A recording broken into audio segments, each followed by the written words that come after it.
Imagine, if you will, a game where our main character is a silly goose. Imagine, if you might, a world where animals are everywhere. Imagine, if you can, a world where said animals are bad bass. This is not Mutant Year Zero Road to Eden, but the coolest of cools, the mightiest of mighties, the Mighty Goose. Enter a spacebound world where the famous bounty hunter, Mighty Goose, is chasing down his deadliest target yet. Now, chances are you've already heard of this kind of plot, as it's not technically anything bleeding edge, but trust me when I say, God dang, this game is amazing. From running into hidden enemies, collecting the cutest yet sometimes deadliest of allies, to the mightiest goose hunk.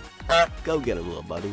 This game's got it all. For those of you who haven't played Mighty Goose, buckle in because this is gonna be a ride. And if you have played this game, then you already know the deal. Mighty Goose has gotta be one of the best side-scrollers I've ever played and one of the coolest games in general. But why? Why is this silly game so good? Well, stick with me as we dive into this mighty world, cause the questions remain and the answers await. What makes Mighty Goose so good? Don't forget to subscribe.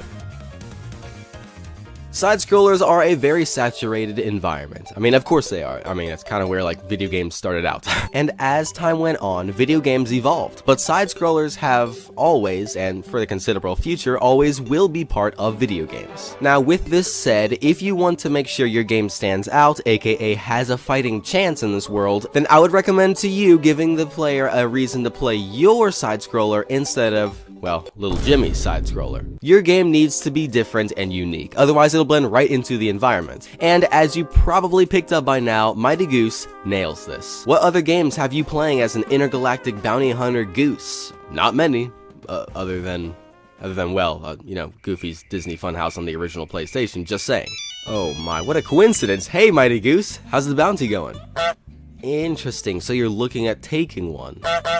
It depends on something. What does it depend on? Am I playing your game right now? No, I'm... What do you mean?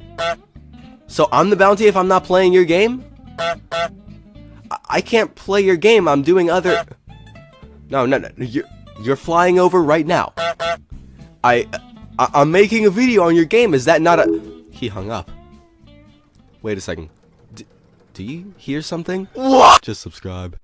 Mighty Goose is a very unique game. While the gameplay might not be anything super unique, it takes the basics and builds off of them, creating one of the coolest games out there. With enough story in the game where you know what you're doing and generally why, but not too much to the point where it's a drag every time a cutscene starts playing, this game found the perfect balance. Throughout the game and story, you pick up new allies and buddies who will assist you in combat. Whether they're pigs that throw you ammo, or an ordinary duck, a duckling who throws grenades at the feet of unsuspecting enemies. And the story ties into the allies you get. They're all unique design and ability-wise, so it keeps the game interesting and exciting. A recurring theme throughout the game is customization. Customization is why we play video games and certain kinds of games. We want to be able to take that game into our own hands and make it ours. Mighty Goose has plenty of room for that. From weapons on the battlefield, allies who assist in the most heroic of times, unlockable abilities, vehicles you can ride on dangerous missions, and of course, the ultimate weapon that takes time to charge.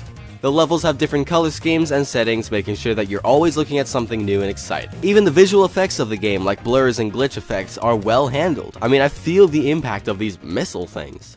Now, if you've watched my Why Video Games Are Dying video, then you'll already know the reason why, but people are starting to move toward indie games. Now, I'm jumping to conclusions, but Mighty Goose is really close to being an indie game, and indies just have a kind of specialness and care that other games lack. They're also super easy to pick up, which I'll get into in a second, and this is the case for Mighty Goose. The game has a sense of humor that's very witty. They know their game is about a goose, so they have a lot of humor centered around that. Like when you die, you turn into a nice roasted goose. Now, I know I'm not supposed to be saying this, but man, that looks good.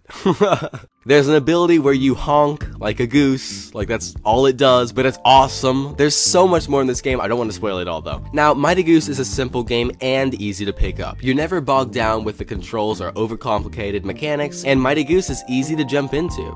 Wait a second, you gotta go to the store and get something and you only have a couple of minutes? Well, worry not, my dear friend. Just pop up some Mighty Goose and enjoy the time, eventually getting so wrapped up in the awesomeness that you forget everything about the store. Time well spent in my book.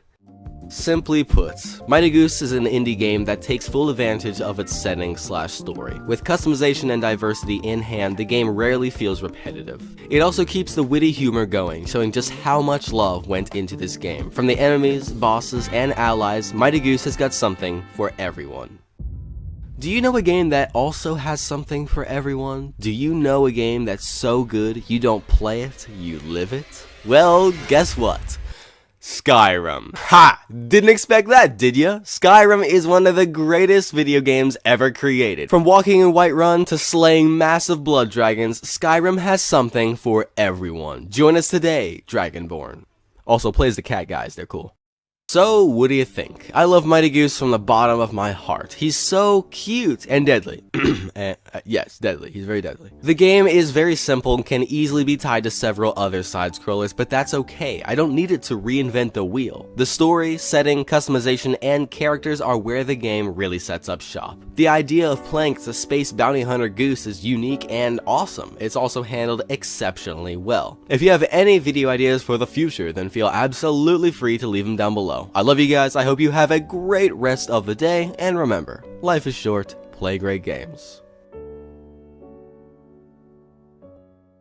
Growing up, we all had that toy. The toy that was always kind of mysterious and out of reach, or you weren't allowed to play with it. Whatever the case may be, mine was Skylanders. I had a simple setup that included the squid guy and some blast zone dude or whatever. And it was always high up in my closet, just sitting there watching us play about. I never really understood the